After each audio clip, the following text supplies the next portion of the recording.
poder aquí honrar y servir al Señor. Entonces vamos hoy a hacer un estudio de la palabra en Santiago 5, 17 al 18. Espero que hayan traído sus Biblias porque nos vamos a mostrar la cita bíblica. Va a salir la cita bíblica, pero no va a salir el contenido. Entonces, el que no ha comprado su Biblia, ya tenemos librería para que por favor la encargue. Ahí con Elkin y Joana. Santiago 5, 17 al 18. Dice así: con la bendición del Padre, del Hijo y del Espíritu Santo. Elías era un hombre sujeto a pasiones semejantes a las nuestras, y oró fervientemente para que no lloviese, y no llovió sobre la tierra por 3 años y 6 meses. Y otra vez oró, y el cielo dio lluvia, y la tierra produjo su fruto. Amén. Amado Padre, Dios de paz, Dios de poder y Dios de amor, Señor, te damos la alabanza, la gloria y la honra, Señor. Que seas tú, Señor, en medio de nosotros, que tu Santo Espíritu Santo, Señor, sea hablando, Señor, a través de mí, Señor, que tu palabra sea difundida, que llegue a los corazones, Señor, que seas tú llenando cada vida, Padre, que esta enseñanza, este estudio de tu palabra nos edifique y crezcamos en el conocimiento tuyo, para tu gloria, Dios. En el nombre de Jesucristo, amén, amén y amén. Bueno, mis hermanos, con los pastores se ha venido tratando un tema y es acerca de la intimidad y la oración. Y es importante que nosotros como cristianos entendamos cuál es el propósito por el cual se está enseñando acerca de este tema. Y si nosotros solamente nos dedicamos a orar, a hacer oraciones repetitivas, pues no estamos haciendo nada porque no tenemos una comunión con Dios. Y para poder tener una comunión con Dios, una intimidad con Dios, tenemos que orar. Entonces, en una enseñanza que hicieron los pastores, daban ciertas citas bíblicas ahí en Santiago y hablaba de la oración del justo. Que la oración del justo puede mucho. Y ahí colocan un ejemplo. Y Elías era un hombre sujeto a pasiones semejantes a las nuestras. Y oró fervientemente. Repitan conmigo. Oró fervientemente. Bueno, como si hubieran desayunado. Elías oró fervientemente. Entonces hoy les traigo un estudio que se llama la oración del profeta Elías. Y vamos a aprender cuál era la situación que vivió el profeta Elías y por qué oraba fervientemente. Entonces, vamos a ir al libro de Reyes 16, 29, 33. Libro de Reyes. Primera de Reyes. Primera de Reyes 16, 29 al 33. Bueno, cuando le hable de Reyes solo vamos a tratar Primera de Reyes nomás. ¿Listo? Entonces, Primera de Reyes 16, 29 al 33. Vamos a tocar gran parte del libro de Reyes. El estudio lo tuve que cortar por la mitad porque es demasiado extenso, entonces espero que nos rinda el mensaje para poderlo llevar. Listo, dice así: comenzó a reinar Acab, hijo de Onri, sobre Israel en el año 38 de Asa, rey de Judá. Y reinó Acab, hijo de Onri, sobre Israel en Samaria 22 años. Y Acab, hijo de Onri, hizo lo malo ante los ojos de Jehová más que todos los que reinaron antes de él, porque le fue ligera cosa andar en los pecados de Jeroboam, hijo de Nabat, y tomó por mujer a Jezabel, hija de Etbaal, rey de los sidonios, y fue y sirvió a Baal y lo adoró. ¿Y qué hizo Acab?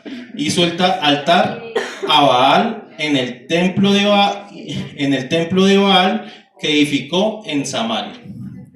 Hizo también Acab una imagen de acera, haciendo así Acab más que todos los reyes de Israel que reinaron antes que él, para provocar la ira de Jehová, Dios de Israel.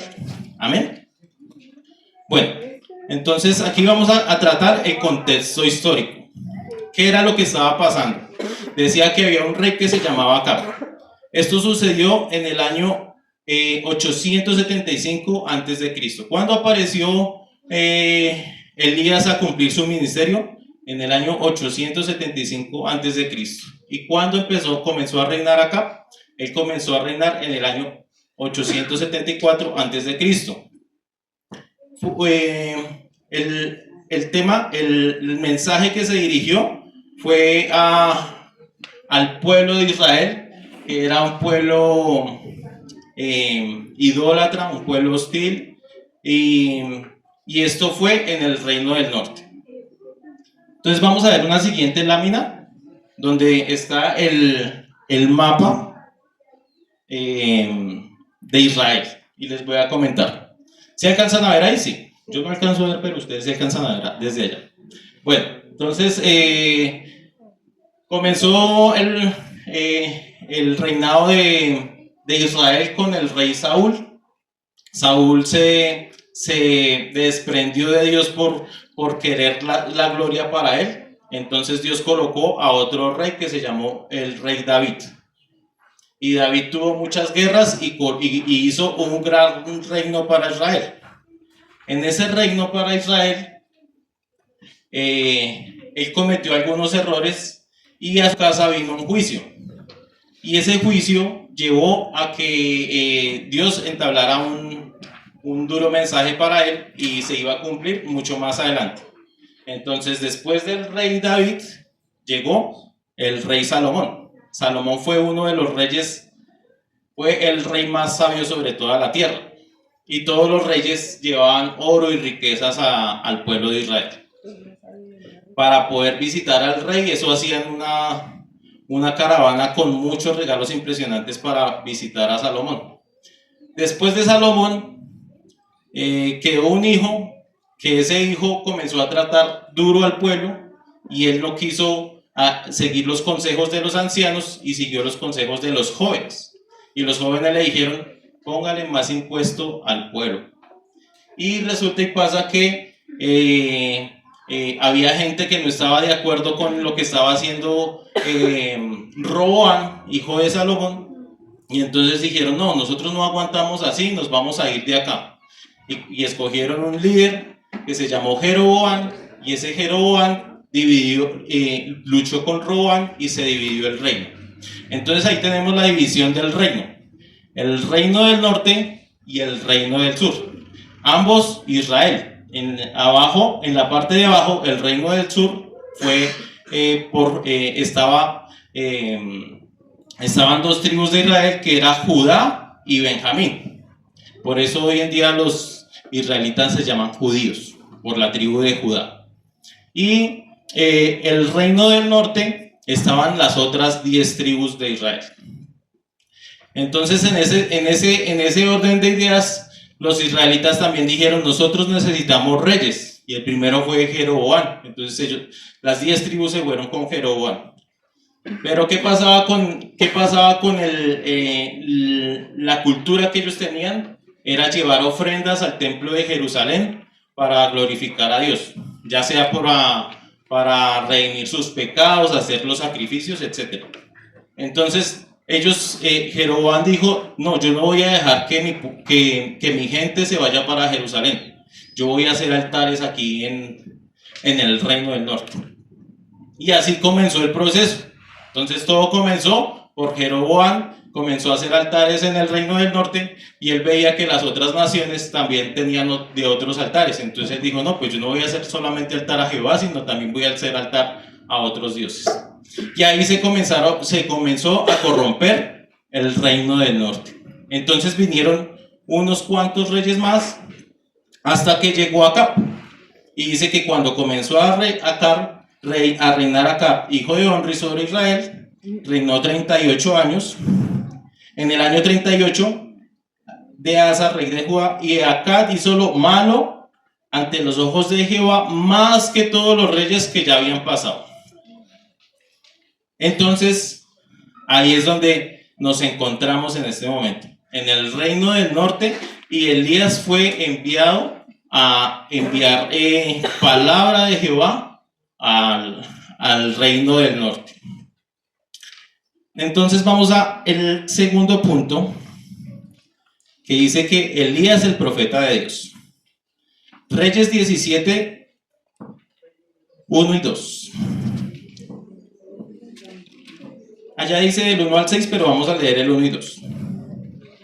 Dice, entonces Elías Tisbita, que era uno de los moradores de Galad, dijo a Acab, vive Jehová, Dios de Israel, en cuya presencia estoy, que no habrá lluvia ni rocío en estos años, sino por mi palabra. Amén. Entonces, ¿quién apareció en ese momento? Elías. Y Elías era muy poco conocido. Elías no lo conocía prácticamente nadie. Él ya llevaba un ministerio, pero no lo conocía prácticamente nadie. Pero él llega y se le presenta ¿a quién? Al rey Acab. Y entonces le dice así, le dice, vive Jehová, Dios de Israel, en cuya presencia estoy. ¿Eso qué nos quiere decir? Si nosotros estamos en la presencia de Dios, ¿qué nos quiere decir? Que él tenía una intimidad con Dios. Él era conocido por Dios. Acab no lo sabía. Él dijo, vive Jehová, en cuya presencia estoy, y le declaró. ¿Qué le declaró? ¿Qué le dijo? Que no habrá lluvia ni rocío en estos años, sino por mi palabra. Y yo creo que el rey Acab diría, pero este man ¿qué? Se las viene a picar de santo, se las viene a picar de que vive en la presencia de Dios, pero ¿quién será ese man? Y resulta y pasa que Elías Tisbita se fue a un arroyo y ahí vivió durante un tiempo, y dice la palabra que los cuervos lo alimentaban y le traían pan del cielo. ¿Sí? Entonces ahí dice más adelante, dice, vino palabra de Jehová a mí diciendo, apártate de aquí y vuélvete al oriente, y beberás del arroyo que yo he mandado a los cuervos que te den allí de comer. Y allí fue, hizo conforme a lo que estaba escrito. Entonces vemos que Elías Tisbita era un hombre obediente, que él muchas veces de pronto él no podía entender lo que Dios iba a hacer, pero él iba y hacía lo que Dios le decía. ¿Cuántas veces nosotros sentimos en el corazón que Dios nos está hablando y no hacemos lo que Dios dice que nosotros hagamos? Elías era un hombre que tenía comunión con Dios y era un hombre que vivía en obediencia. Dice un pensamiento dice, Elías, siendo guiado por Dios mismo, llevó una palabra y la declaró, profetizando que no habría lluvia sino por su propia palabra. Y aquí vamos a hacer un paréntesis porque hoy en día en las oraciones que nosotros hacemos a veces confundimos lo que es profetizar y lo que es declarar. Entonces dice que Elías, siendo guiado por Dios mismo, llevó una palabra y la declaró, profetizando. ¿Qué hizo Elías? Llevar un mensaje. ¿Qué es lo que tiene que hacer un profeta de Dios? Llevar un mensaje. Llevar un mensaje de parte de ¿quién? De Dios. De Dios. Entonces hay personas hoy en día, predicadores yo diría que de alta gama, porque esos predicadores de alta gama, ellos andan en camionetas lujosas, andan en aviones, andan en hoteles 5 estrellas, ¿sí? Esas personas andan diciendo, es que yo te profetizo, es que yo te declaro, yo te digo. Pero un profeta de parte de Dios envía el mensaje para las personas conforme a lo que Dios quiere y no conforme a lo que las personas quieran escuchar. No sé si se han dado cuenta, hay un canal muy conocido que se llama Enlace y ahí hacen las maratónicas. Y ahí comienzan a decir, mande sus diezmos, mande su plata, marque ahora mismo y llame y el profeta va a declarar y el profeta va a profetizar. ¿Sí? Y debemos tener en nuestro corazón, si tenemos una comunión con Dios, debemos saber si ese profeta es un verdadero profeta o un falso profeta. ¿Cómo nosotros sabemos si el profeta es un verdadero profeta o un falso profeta? Deuteronomio 18:22. Espero que me sigan el paso porque hay mucha tela por cortar. 18 qué? 32. Primera de Deuteronomio 18:22. Dice, si el profeta hablare en el nombre de Dios y no se cumpliere lo que dijo ni aconteciere, es palabra que Jehová no ha hablado. Con presunción la habló tal profeta, no tengas temor de él. Entonces, en muchos lugares las personas temen lo que diga el pastor, lo que diga el predicador. Es que si usted se va aquí de la iglesia, le va a ir mal. Si usted se va de nuestra congregación, usted le va a caer maldición. Usted no se puede ir para otro lado. Y ustedes tienen que tener una comunión íntima con Dios para saber dónde están cimentados. Si aquí hay palabra de Dios o no hay palabra de Dios. Entonces, yo cuando escucho a alguna persona decir, y yo declaro y yo profetizo, hay que tener cuidado. Declarar es decir, es hablar. Entonces, si yo declaro, entonces yo digo de parte mía. Pero si yo profetizo, hablo de parte de Dios a los hombres. ¿Es claro?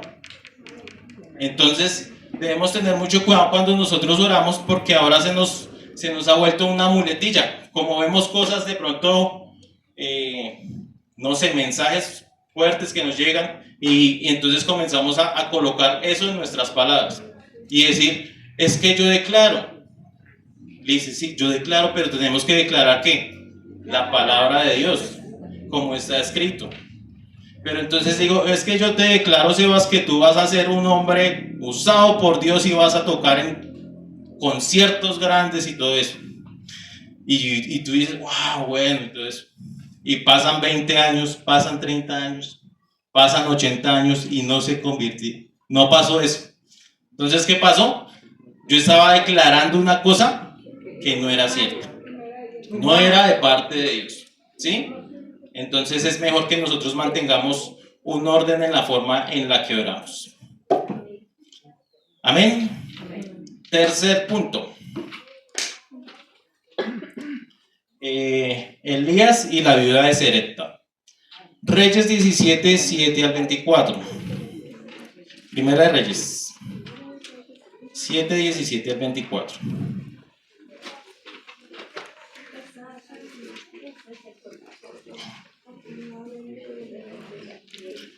¿Listo? 17, 7 al 24. Aquí vamos a tratar acerca de la viuda de Serepta. De Serepta. ¿O Sarepta? La viuda de Sarepta, lo escribí mal. Y yo, Sarepta. Bueno. Dice, pasados algunos días se secó el arroyo porque no había llovido sobre la tierra. ¿Qué pasó con lo que había profetizado Elías? Se cumplió. ¿Y por qué profetizó Elías? ¿O por qué Dios le envió un mensaje de juicio sobre la tierra del reino del norte? Que no iba a llover durante 3 años y medio. Para que acá viera quién era Dios. Entonces nosotros podemos abundar en muchas cosas, pero ¿por qué este juicio? Anteriormente los juicios que enviaba Dios de pronto eran otras naciones invadiendo a Israel, pero en esta ocasión el juicio era que iba a parar de llover. ¿Listo? Entonces vamos a verlo. Ahorita les digo más adelante por qué se presentó eso. Entonces Dios le envía un mensaje, le dice a Elías: levántate y vete para Serepta de Sidón. Acá, ¿con quién estaba casado? Con una mujer fenicia de Sidón.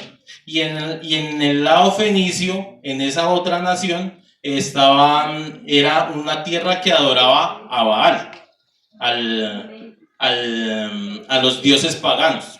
Entonces Elías no se ponía a pelear con Dios ni decirle: oiga, pero yo ¿por qué voy por allá si estamos enviando un juicio aquí a Israel por sus pecados y por su idolatría? Porque me manda a una tierra para idólatra. Él no se puso a pelear, él simplemente obedeció. Entonces él tenía un carácter, y ese carácter era que él lo que le hablaba a Dios lo hacía sin titubear. Entonces él se fue a Serepta, y en Serepta encontró a una mujer que era viuda con un hijo, y él en ese momento llega y le dice a la viuda que por favor le dé de comer. Primero le pide agua, y entonces la viuda llega y saca agua. Dice la palabra que la viuda no tenía sino más que alimento que ese día, y que ese día le iba a decir a su hijo que ya no había más alimento y que iban a morir. Entonces la situación y la necesidad era demasiado fuerte. Y llega Elías y le dice: mujer, dame un poco de agua. Y la mujer le da agua. Y después le dice: mujer, dame de comer. Y ella le dice: no, yo no le puedo dar de comer porque nada más tengo un pedazo para hacer pan y darle a mi hijo y para mí, y moriremos. Y entonces Elías le dice: vive Jehová, que no se te acabará a ti ni el pan, ni el agua, ni el aceite, ni nada. Le dice que iba a tener la alacena ayer. Entonces ella dice: está bien, y va y prepara, cose su pan y le da a Elías. Y las vasijas que la señora tenía nunca dejaron de tener alimento. ¿Cuánto tiempo pudo haber pasado? No sé. ¿Cuánto tiempo duró Elías en el arroyo siendo alimentado por cuervos? No sabemos, pero debieron ser varios días, porque hasta que se secó el arroyo, dice. Varios meses, diría yo. Y luego va donde la viuda de Serepta. ¿Y cuánto tiempo habría pasado? No lo sabemos, porque la palabra no nos lo dice. Pero dice que duró la sequía 3 años y medio. Entonces Elías vivió con la señora mucho tiempo. Entonces vamos a leer en el 17, 12 al 16. Dice así: y ella respondió: vive Jehová tu Dios, que no tengo pan cocido, solamente un puñado de harina en la tinaja y un poco de aceite en una vasija. Y ahora recogí 2 leños para entrar y prepararlo para mí y para mi hijo, para que lo comamos y nos dejemos morir. Elías dijo: no tengas temor, ve, haz como has dicho, pero hazme a mí primero de ello una pequeña torta cocida debajo de la ceniza y tráedmela. Y después harás para ti, porque Jehová Dios de Israel ha dicho así: la harina y la tinaja no escaseará, ni el aceite ni la vasija disminuirá, hasta el día que Jehová haga llover sobre la faz de la tierra.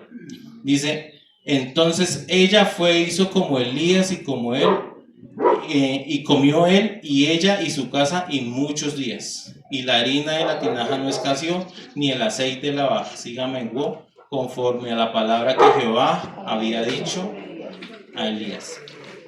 Amén. Entonces, ¿qué hubo en esa mujer? Porque esa mujer hizo lo que hizo.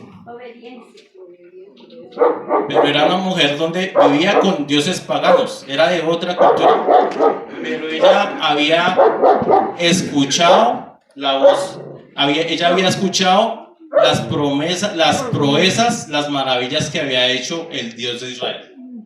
Y sabía que el Dios de Israel era un Dios vivo y un Dios real, que ellos adoraban a dioses que eran hechos de piedras y de madera.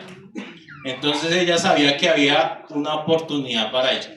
Y esa mujer tuvo fe y confió en lo que el profeta le dijo. Y en el 17, del 20 al 24, pasó lo siguiente. Y cuando... entonces les cuento ahí. Y más adelante, pasados los días, la mujer, el hijo de la mujer enfermó. Y cuando el hijo de la mujer enfermó, murió.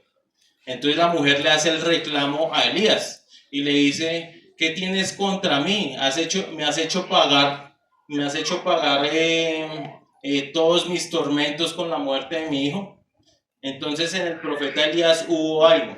Y entonces ahí dice el 20: y clamando a Jehová dijo: Jehová Dios mío, aún ni la viuda en cuya casa estoy hospedado la has afligido, haciéndole morir a su hijo.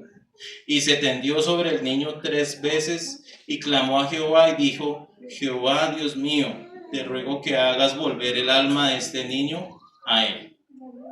¿Y qué pasó? Dice: y Jehová oyó la voz de Elías al niño, lo trajo al aposento a la casa y dio a su madre, y le dijo Elías: mira, tu hijo vive. Entonces la mujer dijo a Elías: ahora conozco que tú eres varón de Dios y que la palabra de Jehová es verdad en tu boca.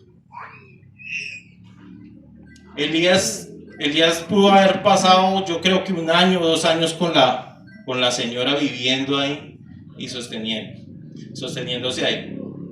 Y yo creo que Elías tuvo una relación especial con la señora. No que fuera su amante. Tuvo una relación de amistad, de compañerismo, la conoció, convivió con ella, convivió con su hijo.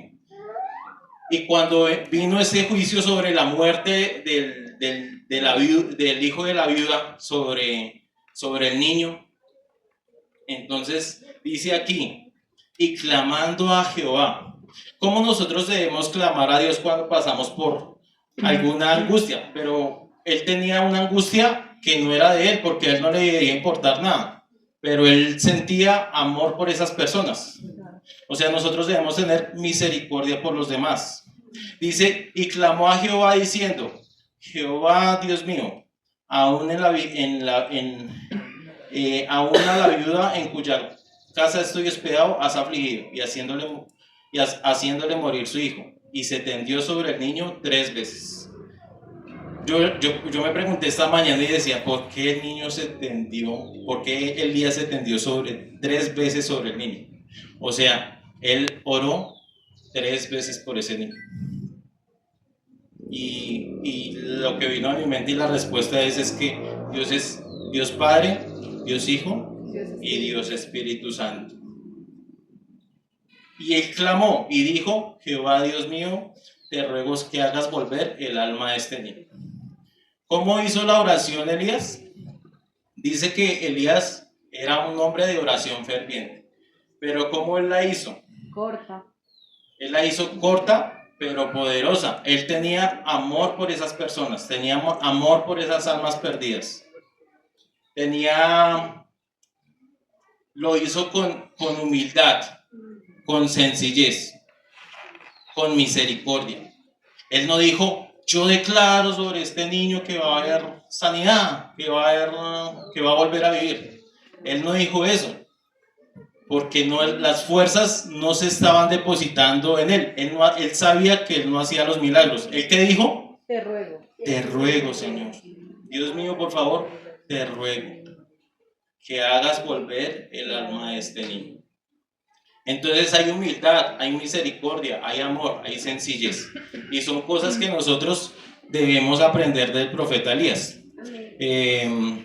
Un pensamiento. Dice: aunque en Israel había necesidad, Dios envía su profeta a ayudar a una mujer fenicia, de otra nación. En esto podemos evidenciar el enojo de Dios sobre Israel, su pueblo, pero también vemos su gracia y su misericordia. Entonces ahí Dios estaba tan enojado que no permitió algo de misericordia de su profeta para con los israelitas, sino que lo envió a otro lugar. Y eso lo podemos evidenciar en Lucas 5, 24, 30.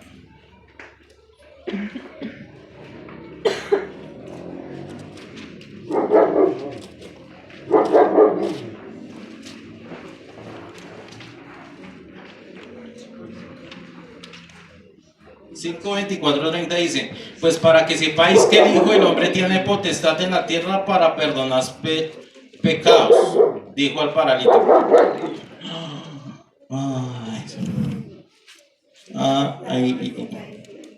Ay, me equivoqué de cita.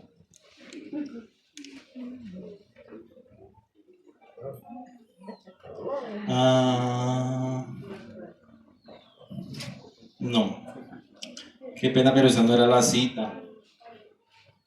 La copié mal. ¿Será 4:24? Ah, sí, en la cita 4:24. Qué pena hay con ustedes. Y dijo así. Bueno, les voy a leer del 23. Él les dijo, ¿quién les dijo? Ahí está hablando Jesucristo. Dijo: sin duda me diréis este refrán: médico, cúrate a ti mismo de tantas cosas que hemos oído que se han hecho en Capernaum. Haz también aquí en tu tierra. Y añadió: de cierto os digo que ningún profeta es acepto en su propia tierra. ¿Qué pasó con Elías? ¿Por qué Elías fue a otro lugar? ¿Por qué fue al arroyo? ¿Por qué Dios lo llevó a Fenicia? Porque él les estaba predicando desde antes y él no fue acepto en su propia tierra. ¿Cuántas veces nos pasa a nosotros que nosotros le predicamos a nuestra familia y somos rechazados, y somos humillados, y somos vituperados? Muchas veces. Y dice el Señor que de cierto os digo que ningún profeta es acepto en su propia tierra. Jesucristo en ese momento estaba diciéndoles: yo soy el Mesías, yo soy el que ustedes decían. Dice la palabra que los ciegos sanarán, y que los mudos hablarán, y que los sordos escucharán, y que los cojos caminarán. Y dice: hoy se ha cumplido esa profecía. Jesucristo dice: hoy se ha cumplido esa profecía. Y comienza la gente: ¿y este no es el hijo de María? ¿Este no es el hijo de José el carpintero?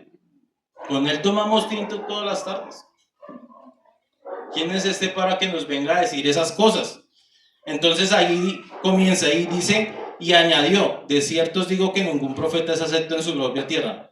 Y en verdad os digo que muchas viudas en Israel en los días de Elías, cuando el cielo fue cerrado, ¿por cuánto tiempo? 3 años y 6 meses. 3 años y 6 meses hubo una gran hambre en toda la tierra. Pero ninguna de ellas fue enviado a Elías, sino una mujer viuda de Sarepta de Sidón. Amén. Dice en el 28, dice: y al oír estas cosas, todos se llenaron de ira, y levantándose le echaron fuera y le llevaron hasta la cumbre para matarlo. Pero más él pasó por el medio de ellos. ¿Listo? Entonces, la gente cuando escucha algo que no le gusta, ¿qué hace? Airarse. Y Elías estaba profetizándole al pueblo de Israel y ellos no querían escuchar, no querían entender. Entonces, ¿Dios qué hizo? Con esa ira que él tenía, mostró su misericordia para con la mujer fenicia. Lo mismo pasó en el tiempo de Jesús. Jesús vino a predicarle a los judíos, a su pueblo. Vino a su pueblo y los suyos lo mataron. Pero a todos los que le quisieron recibir, les dio potestad de ser hechos hijos de Dios. Y esos somos nosotros. Nosotros no somos descendencia de Israel, o quién sabe, pero que yo sepa, no. Nosotros no somos descendencia de Israel, pero le hemos recibido a Jesucristo en su corazón, en nuestro corazón, ¿sí? Entonces nosotros somos aceptos de hijos de Dios porque le hemos recibido. No es que hemos solamente creído de tenerlo en la mente. Ay, sí, es que yo creo en Dios. Usted va y habla con un sicario de los de Pablo Escobar y ellos le colocaban cositas a la Virgen para ir a matar a la gente y le pueden preguntar: ¿usted cree en Dios? Sí, yo creo en Dios. Pero la palabra dice que hasta los demonios creen y tiemblan. Una persona para que sea renacida de nuevo tiene que recibirlo en el corazón. Entonces lo cree, lo recibe y lo guarda. Y cambia su vida porque el Espíritu Santo entró en esa persona. Amén. Dice que en la oración de Elías podemos ver humildad, sencillez, temor. Por agradecimiento y amor y compasión a la viuda clamó el favor de Dios y Jehová le escuchó. Yo creo que en parte nuestras oraciones tienen que cambiar, porque muchas veces de pronto en nuestras oraciones le estamos diciendo haga, cambie, forme, y Dios no lo podemos mandar nosotros. Creo que tiene que haber un cambio en nuestras vidas en nuestras oraciones para con Él. Aunque el profeta Elías tenía una comunión íntima con Dios, él no se sobrepasó, sino simplemente él agachó la cabeza y dijo, Señor, te ruego. Se sujetó. Elías, cuarto punto, Elías y Abdías. Ya vamos a acabar, son solo 5 puntos más. Elías y Abdías. Primera de Reyes 18, 1 al 15. No vamos a leer todo, sino vamos a leer hasta el cuarto punto. Pero en la casa lo pueden volver a repasar, a ver si es que el hermano Henry sí habló la palabra o no la habló, o se inventó ciertas cosas.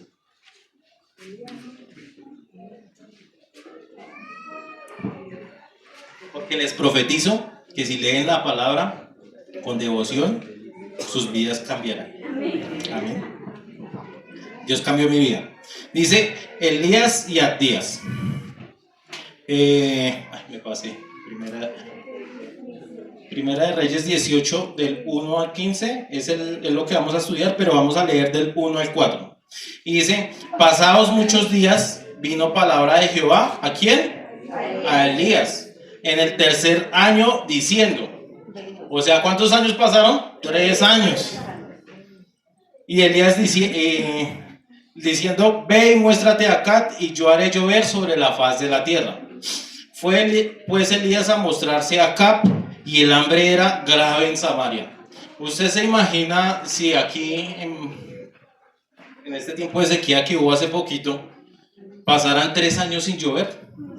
3 años y medio sin llover. Nosotros duramos, no sé en cuánto tiempo, 6 meses, 8 meses en sequía, no sé. Y los embalses se bajaron al 22%, 17%, eso ya, mejor dicho, estábamos graves. Esas personas duraron 3 años y medio sin recibir lluvia. Y dice que el hambre era grave en Samaria. Y acá llamó a Abdías, su mayordomo, y Abdías era en gran manera temeroso de Jehová.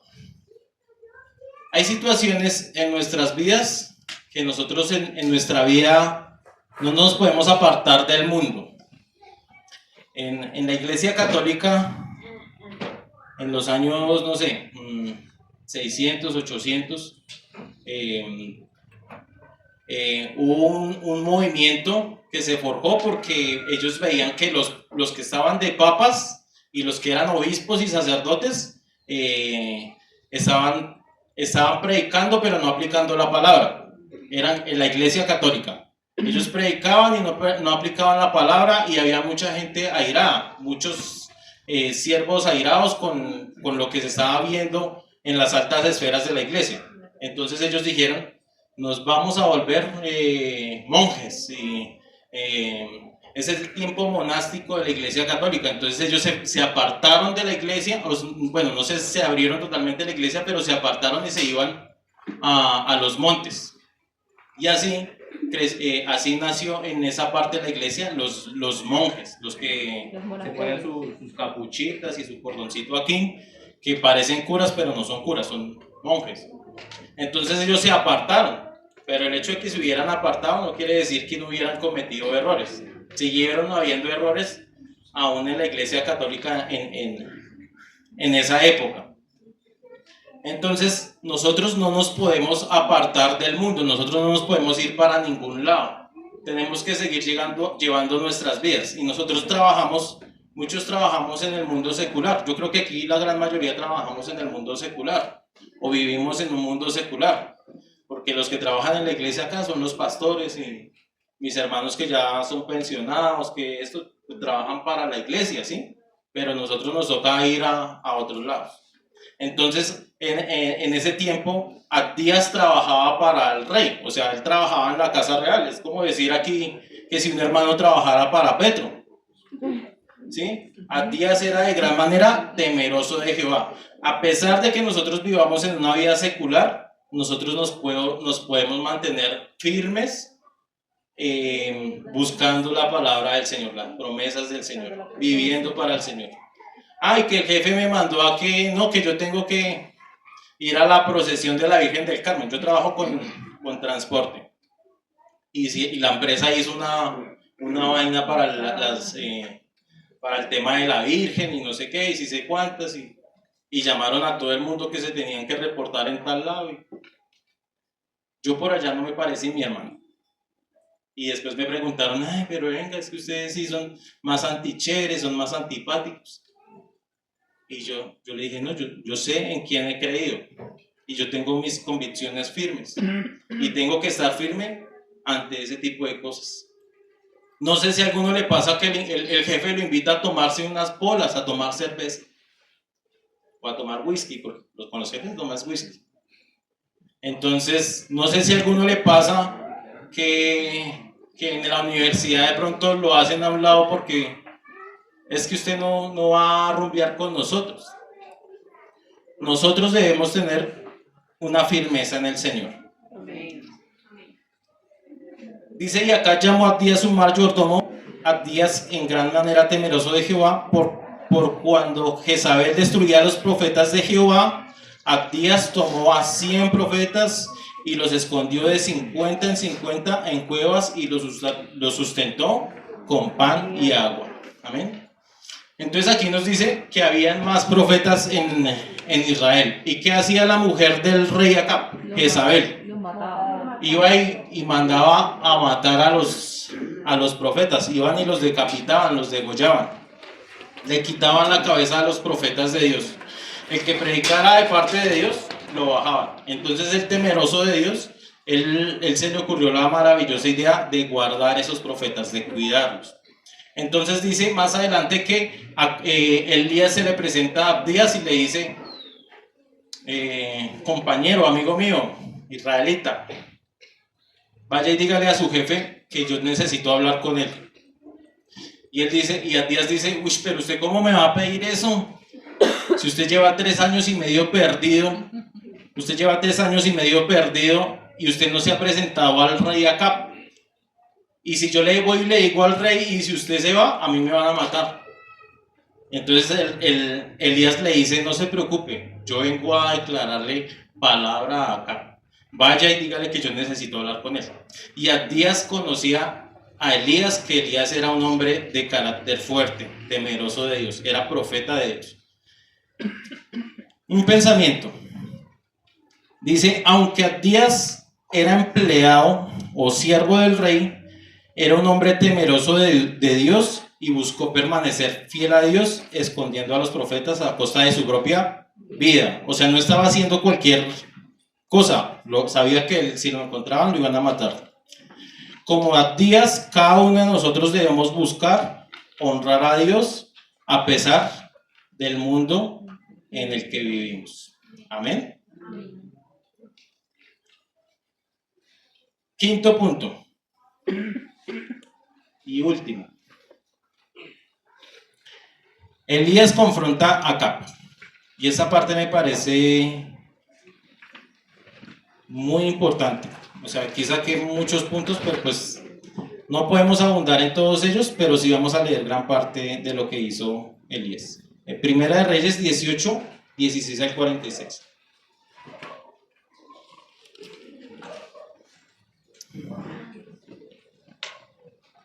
Dice así más adelante, entonces Abdías fue a encontrarse con Acab y le dijo, le dio el aviso y Acab vino a encontrarse con Elías. Y cuando Acab vio a Elías, le dijo: ¿eres tú el que turba a Israel? Y él respondió: yo no he turbado a Israel, sino tú y la casa de tu padre, dejando los mandamientos de Jehová, siguiendo a los Baales. Y aquí vemos un rey descarado, una persona altiva, una persona que no tiene escrúpulos, porque Acab era rey de Israel y Acab era israelita, y Acab conocía las proezas y las maravillas que había hecho Dios, pero Acab llega y le dice al profeta Elías: ¿eres tú quien turba a Israel? O sea, qué descaro el suyo de venir a presentarse. Un rey maduro. Y entonces, estamos hablando, sí, de Israel o Venezuela, estamos hablando ahí de un rey perverso, un rey malvado. ¿Y qué le dice Elías? Elías le dice: yo no he turbado a Israel, sino tú y la casa de tu padre, dejando los mandamientos de Jehová y siguiendo a los Baales. Amén. Entonces, ¿por qué Dios había enviado ese juicio sobre el pueblo de Israel? Porque ellos seguían a los Baales, a los dioses Baales, al dios Baal. Y en una parte que leí, dice que el dios Baal los dioses de Baal eran representados en toros. Y los toros significaban abundancia, significaban frutos, significaban como fortaleza. Entonces, Dios, al ver que su pueblo estaba en idolatría y que ellos tenían fe, una fe pagana, en que sus dioses le iban a traer frutos sobre la tierra de Israel, que iba a haber abundancia sobre la tierra de Israel, Dios les dijo: no voy a enviar lluvia sobre ustedes. ¿A cuántos hermanos les pasa que están esperando esa lluvia, ese fruto tardío del Señor, esa provisión? Pero hay unos Baales en sus vidas. ¿Cuál es la idolatría que se está viviendo en el pueblo cristiano? ¿O cuál es la idolatría que está viviendo de pronto cada persona? Y no solamente decir: no, es que yo voy ¿a dónde qué? A la santería, que a los santos, ¿sí? A ese tipo de cosas, a dioses de madera y hierro y barro, sino hay otro tipo de idolatría: el amor al dinero, el amor al poder, lo que trae el orgullo, lo que trae la vanidad. No voy a la iglesia porque es que hoy tengo que lavar el carro. Eso es una idolatría. No voy a la iglesia porque prefiero abrir mi negocio. Eso es un tipo de idolatría. Entonces, cada uno tiene que mirar qué es lo que está viendo en nuestras vidas para que no haya ese fruto abundante en nosotros. Dice que Acab era un rey perverso, pero aparte del rey también había una ceguera espiritual. Dice el 21, versículo 21. Bueno, es del 20. Bueno, del 19. Dice: envía pues ahora a congregarme a todo Israel en el monte Carmelo, y a los 450 profetas de Baal y 450 profetas de Acera, que comen de la mesa ¿de quién? De Jezabel, una mujer perversa. Hoy no vamos a hablar tanto del tema de esa mujer, pero fue perversa Jezabel. Vamos bien de tiempo. Entonces acá convocó a los hijos de Israel y reunió a los profetas en el monte Carmelo. Entonces, ¿qué hicieron? Fueron al monte y entonces dijeron: bueno, vamos a hacer una reunión grande para solucionar esta vaina. Y dijo: yo voy a llevar a todos mis profetas. ¿Cuántos envió? 900 profetas. Dice que 450 profetas de Baal y 400 de Acera, o sea, 850. O sea, era una gran multitud. O sea, aquí la iglesia se hubiera llenado unas 3 veces. O sea, era harta gente. Y aparte de eso, mandaron a que fuera el pueblo de Israel. O sea que había una multitud muy grande en el monte Carmelo. Y acercándose Elías a todo el pueblo dijo: ¿hasta cuándo claudicaréis en vuestros corazones, en vuestros pensamientos? Si Jehová es Dios, ¿qué dice? A ver, 1, 2, 3. Si Jehová es Dios, una vez más. Si Jehová es Dios, seguidle. Si Jesucristo es nuestro Dios, seguidle. Dice, y si Baal pues es Dios, id en pos de él. Y el pueblo no respondió palabra. ¿Por qué el pueblo no respondió palabra? Porque sabía. Porque era un pueblo que estaba en juicio, estaba desmotivado. Ellos veían que esos dioses paganos no les habían traído ningún fruto. Esos dioses, eso en lo que tenían fe, no les estaba generando nada. Pero sabían que había un Dios de Israel que había hecho grandes proezas. Pero no se fueron ni para un lado ni para el otro, se quedaron así como atónitos. En una parte de un estudio decía, el pueblo de Israel no dijo nada porque ellos cavilaban en sus corazones porque querían seguir sus deseos carnales, sus deseos mundanos. Muchas veces las personas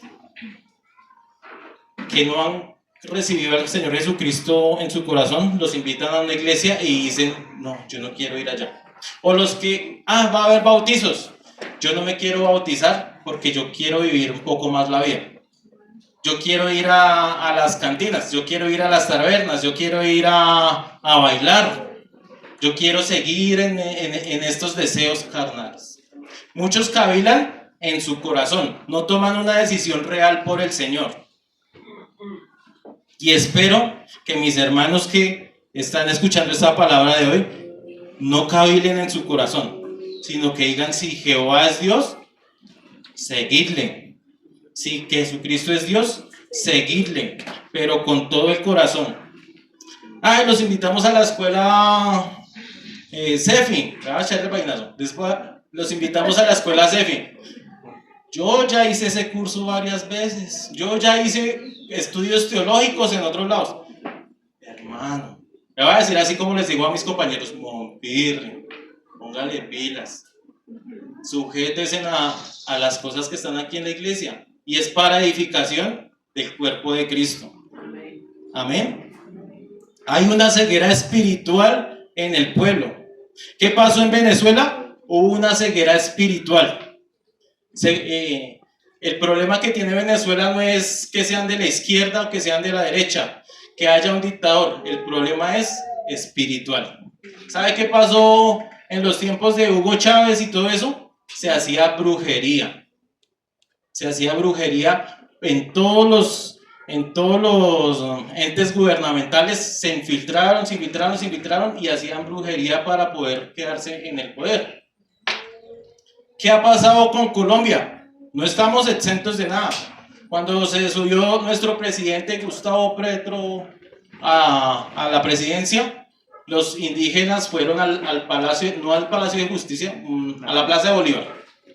Y allá comenzaron a hacer brujería con los chamanes y no sé qué. Vamos a orar aquí, que Petro es nuestro presidente. ¿En quién confía Petro cuando va a hacer manifestaciones y todo? Manda al pueblo indígena. Un día estábamos con mi esposa viendo televisión. Yo no sé si usted es petrista, yo no estoy hablando de política, pero estábamos viendo con mi esposa televisión y el presidente Gustavo Petro, bueno, nosotros no tenemos muchos canales y pusimos un canal, el canal institucional, no sé qué. Y el presidente Petro se iba a reunir con la gente indígena en cierto lado porque tenían un concilio, bueno, no sé qué. Y llegó allá el presidente, lo vimos, llegó allá el presidente y el chamán comenzó allá. Y el man, un gordito, se mandó, no sé si una empanada o marihuana a la boca, y era así, bastante grande así, y el man así, y haciéndole su chamanería. Mis hermanos, el rey Acat era el rey de Israel, y por un rey el pueblo tuvo perversión. pero esa perversión también se manifestó en todo el pueblo.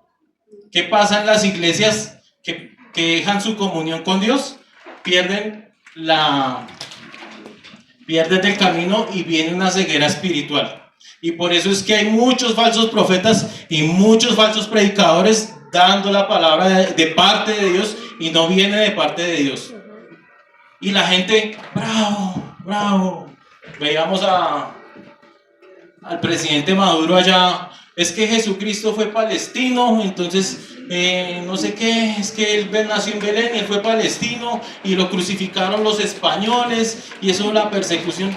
Y uno dice que este man está marihuanado. Y el man termina y la gente se pone a aplaudir. Bravo, bravo. ¿Qué hay ahí?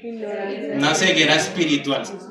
La gente no tiene visión, no tiene abiertos los ojos. Muchos han abierto los ojos por la necesidad que están pasando. Pero a mis hermanos venezolanos que están acá, son 7,000 hombres y mujeres que no han doblado sus rodillas a Baal. Amén. Que no doblaron sus rodillas a esas estatuas de Hugo Chávez. Amén. ¿Qué hizo el pueblo? Derribar esas estatuas. Aquí no hay ningún cambio, aquí no hay nada. No hay que seguir a los hombres, hay que seguir a Cristo. Amén. Amén. Amén.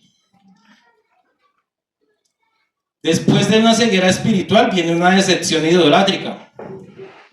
Primera de Reyes 18:26. Primera de Reyes 18:26.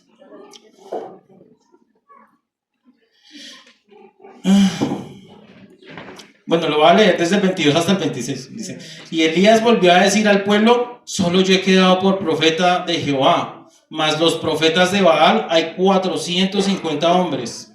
Désenos pues 2 bueyes y escojan ellos uno y córtenlo en pedazos y póngalo sobre la leña. Pero no pongan fuego debajo, y yo prepararé el otro buey y lo pondré sobre leña y ningún fuego pondré debajo. Invocad a Jehová, invocad luego vosotros el nombre de vuestros dioses, y yo invocaré el nombre de Jehová, y el Dios que respondiere por medio del fuego, ese sea Dios. Y todo el pueblo respondió diciendo: bien dicho. Entonces, ¿qué hicieron? Colocaron aquí 2 holocaustos, colocaron 2 parrillas y dijeron: bueno, vamos a hacer carne, 2 sacrificios. Ustedes van a escoger un buey y lo van a colocar acá, y yo voy a colocar otro acá. Y que caiga fuego del cielo. Y si su Dios es Dios, entonces que caiga fuego del cielo y sea ese Dios. Pero si mi Dios, Jehová de los ejércitos, es Dios, que caiga fuego del cielo y ese será Dios. Eso era lo que estaba pasando. Esa era la gran convocatoria. Entonces dice el 26: y ellos tomaron el buey que les fue dado y lo prepararon e invocaron el nombre de Baal desde la mañana hasta el mediodía, diciendo: Baal, respóndenos. Pero no había voz ni quien respondiese. Entre tantos ellos andaban saltando cerca del altar que habían hecho.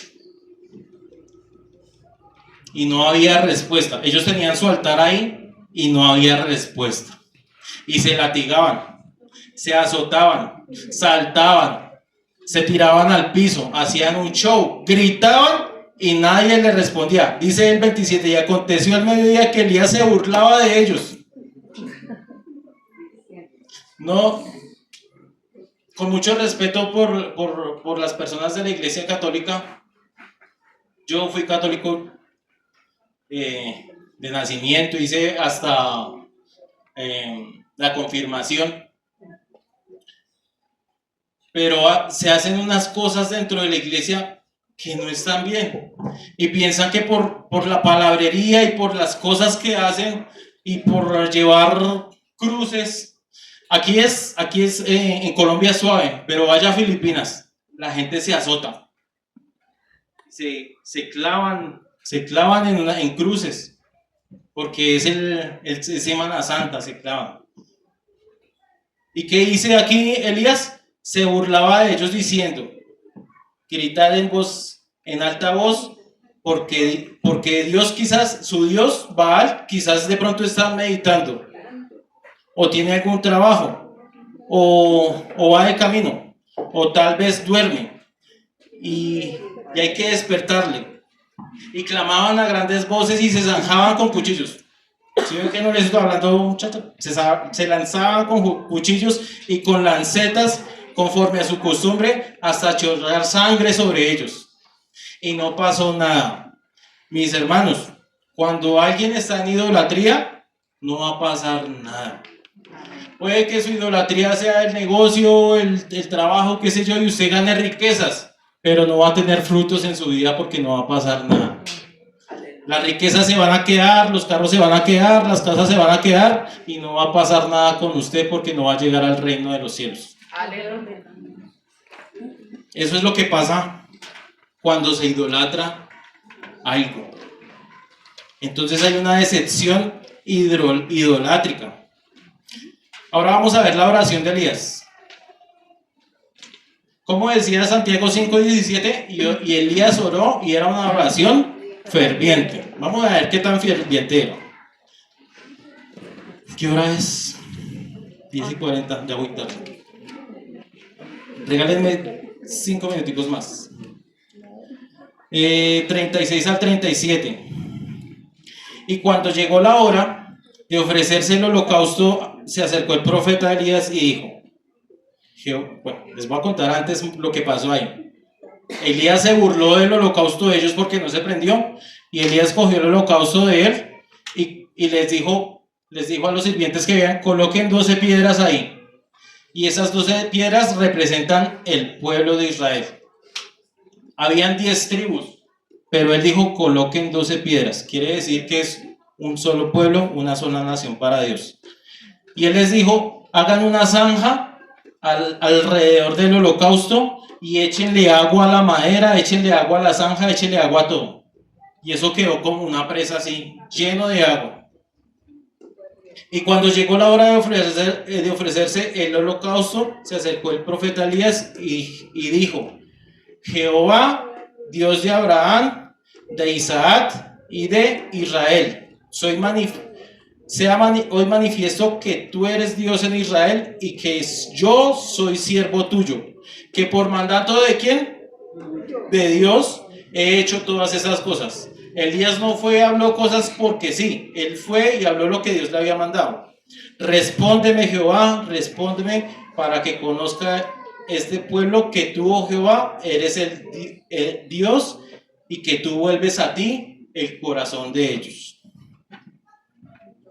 Amén. Entonces, ¿qué vemos ahí en esa oración? Él reconoce que Él es Dios y que Él es un siervo, que Él está en las alturas y Elías está en la tierra. Él conoce su posición y le dice, Señor, si tú eres Dios y tú me has enviado, que caiga fuego del cielo.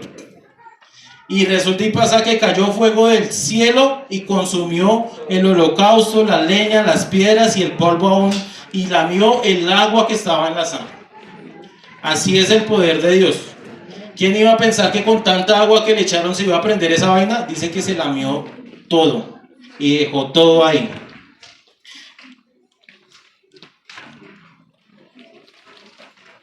Dice este quinto punto, dice, el castigo de la idolatría trae arrepentimiento. Dice, entonces Elías dijo, prended a los profetas de Baal para que no se escape ninguno. Y ellos prendieron y los llevó Elías al arroyo de Sison, y allí ¿qué? Los degolló. ¿Qué hay que hacer con la idolatría, mis hermanos? Quitarle la cabeza. Si alguno siente que en su casa hay idolatría, córtele la cabeza. Con mi mamá una vez caímos en temas de brujería. Fuimos a supuestamente santería y que eso era bueno, y nos dieron unas contras y no sé qué, y teníamos que tenerlas en la casa, escondidas ahí para que la casa no le llegara ningún mal. Pero cuando conocí al Señor, pues tenía una lucha, porque yo decía, eso está ahí y eso no es de Dios y eso hay que sacarlo. Y yo iba a sacar eso y mi mamá, no, ¿cómo va a sacar eso? Se volvió loco. Si pagamos 800,000 pesos por esa vaina. Y ustedes me dijeron que fuera eso y ahora me dejan eso ahí. Y esperé un día, peleé con mi mamá por eso y esperé un día que mi mamá no estaba en la casa. Y el día que no estaba mi mamá en la casa, saqué eso y lo boté. Pero no lo boté lejos, lo boté enfrente de la casa. Y pasó mi mamá. Yo veía la ventana y pasaba mi mamá y vio eso ahí. Dijo, este es mucho berrinche. Pero ella entendió que no era de Dios. Hay que cortar lo que está mal en nuestras vidas. Hay que sacar la idolatría de nosotros. De pronto estás idolatrando a una persona, no sé. No le vaya a cortar la cabeza. Ay, es que en la iglesia me dijeron que le cortara la cabeza. No le corté la cabeza, pero si es una persona que le está generando problemas en su matrimonio, corte esa relación. Si es una persona que le está robando la paz, que le está robando la comunión con Dios, corte esa relación, mi hermano. No es... Dios lo va a ayudar, pero la decisión la toma cada uno. Amén. Y decimos que el castigo de la idolatría trae arrepentimiento. Entonces Elías dijo acá, sube, come y bebe, porque lluvia grande se oye. Y Acab subió a comer y beber, y Elías subió a la cumbre del Carmelo y postrándose. ¿Cómo debemos estar ante el Señor? Postrados en tierra. Puso su rostro entre las rodillas y dijo a su criado, sube y mira, y subió. Él subió 7 veces y miró, no pasa nada, no pasa nada. Y en la séptima él vio como un puño, en las nubes vio como un puño, y dice. Y aconteció que estando los cielos se oscurecieron y las nubes y el viento, y hubo gran lluvia, y subiendo Acab vino a Jezreel, y la mano de Jehová estuvo sobre Elías. Él ciñó sus lomos y corrió delante de Acab hasta llegar a Jezreel. Amén. Hay mucho por estudiar sobre el profeta Elías. Hay muchas cosas por aprender. Pero el mensaje es que nosotros debemos tener una relación personal con el Señor, una intimidad con el Señor, hablar lo que sea que tengamos que hablar de parte de Dios, y debemos humillarnos, estar en su presencia, estar delante de Él sin altivez, buscar a Dios, y así Dios obrará en nuestras vidas. Espero que haya sido este mensaje edificante y le damos la gloria y la honra al Señor. Y quiero orar. Yo sé que estamos pasados de tiempo, me disculpan mis hermanos, pero quiero orar por Venezuela, porque Dios me ha colocado mucha carga por esa nación. Hay muchas cosas por qué orar, pero mis hermanos en Venezuela están pasando angustia y necesitan sus oraciones. Amén. Entonces pongámonos sobre nuestros pies.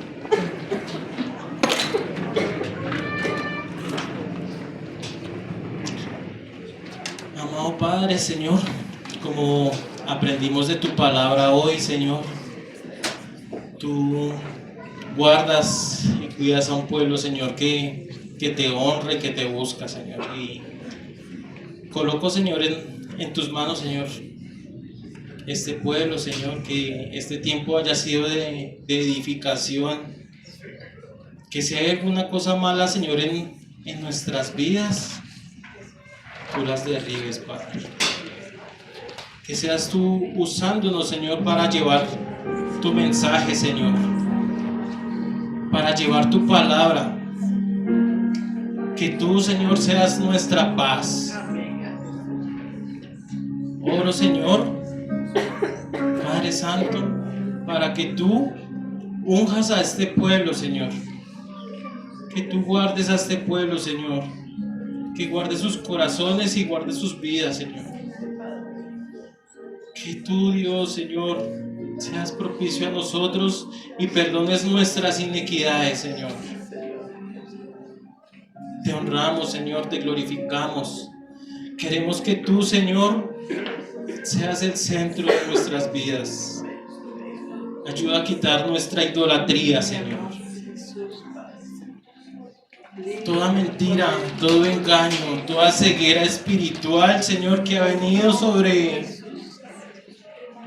tu casa, Señor, sea derribada, Señor. Abre los ojos, Señor. Padre, Señor, invoco tu nombre, Señor, y en oración, Señor, aquí con este pueblo que te ama, queremos orar por Venezuela, Señor. Padre, Señor, oro porque mis hermanos en Venezuela, Señor, creyentes, esos 7,000 que no han doblado rodillas, Señor, ante Baal, seas tú, Señor, exaltándolos, bendiciéndolos, fortificándolos, Señor.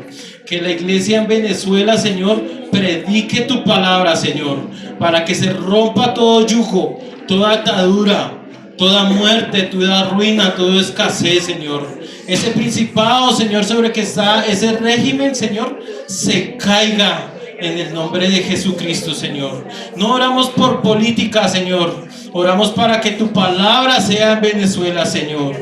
Que tú derribes, Señor, esa atadura y esa maldición, Señor.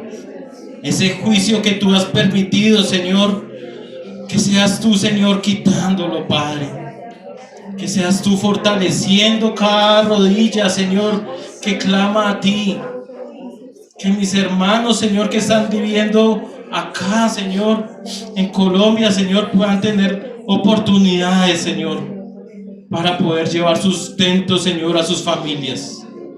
Que seas tú guiando, Señor. Que seas tú fortaleciendo, Señor, a cada hermano, Señor. Ayúdanos a estar en tu paz y a estar en tu amor, Señor. Toda santería, toda hechicería, todo vudú, toda brujería, toda oración contraria, todo lo que Satanás ha colocado en Venezuela, Señor, se ha derribado, Señor. Que tú permitas que tu pueblo, Señor, predique tu palabra a tiempo y fuera de tiempo, Señor. Queremos, Señor, que tú reines en nuestros corazones, Señor. Guarda nuestro país, Colombia, Señor, porque tampoco hemos hecho lo bueno, Señor, pero como iglesia queremos honrarte, queremos bendecirte y queremos predicar tu palabra. Que tú, Señor, seas glorificado, Dios. Te alabamos, Señor, te bendecimos, te glorificamos y te exaltamos, Padre. Gracias, Señor, por tu palabra, Señor.